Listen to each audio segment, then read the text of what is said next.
Bangladesh cricket বোর্ডের যুগান্তকারী সিদ্ধান্তের ফলে টনি হেমিং আবারও বিসিবিতে যোগদান করেছে টার্ফ ম্যানেজমেন্ট উইংয়ের প্রধান হিসেবে। তবে এখন সবার মনে প্রশ্ন, কত বেতনে চাকরি করবেন টনি হেমিং? বিস্তারিত জানতে সম্পূর্ণ ভিডিওটি দেখুন। গেল বছর চুক্তির মেয়াদ শেষ না করেই বাংলাদেশ ক্রিকেট বোর্ডের চাকরি ছেড়েছিলেন টনি হেমিং। রাগ অভিমানের পালা শেষ করে অস্ট্রেলিয়ান এই কিউরেটর আবারও বাংলাদেশে ফিরলেন বছরখানেক পর।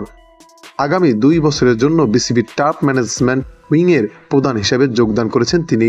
দায়িত্ব বুঝে নিতে গতকাল এবং আজ মিরপুর শেরেবাংলা ক্রিকেট গ্রাউন্ড স্টেডিয়ামে এসেছিলেন অস্ট্রেলিয়ান কিউরেটর।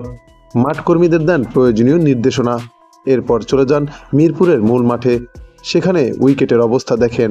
তবে সবকিছু ছাপিয়ে আলোচনায় কত টাকা বেতনে চাকরিতে ফিরলেন হেমিং।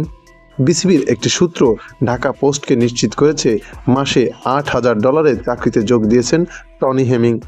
বাংলাদেশি মুদ্রা যা প্রায় 10 লাখ টাকার কাছাকাছি, যা দেশের ক্রিকেটের ইতিহাসে এখনও পর্যন্ত একজন কিউরেটরের সর্বোচ্চ পারিশ্রমিক। সেই হিসাবে হেমিংয়ের বাৎসরিক বেতন দাঁড়াচ্ছে 1,16,00,000 টাকার কিছু বেশি। এই আকাশচুম্বী বেতনের পাশাপাশি অন্যান্য সুযোগ সুবিধাও পাচ্ছেন। তবে হেমিং চাকরি ছাড়তে চাইলে বিসিবিকে জানাতে হবে কমপক্ষে 2 মাস আগে। এদিকে টার্ফ ম্যানেজমেন্টের প্রধান হিসেবে টনি হেমিংয়ের নিয়োগ নিয়ে বিসিবি পরিচালক ইফতিকার আহমেদ মিঠু বলেছেন, তিনি বিশ্বসেরা একজন কিউরেটর। টনি হেমিংয়ের ব্যাপারে তিনি আরও বলেন, গতবার হয়তো বাংলাদেশে তার অভিজ্ঞতা ভালো ছিল না, কিন্তু এবার প্রস্তাব পেয়ে সাথে সাথে রাজি হয়েছেন টনি হেমিং।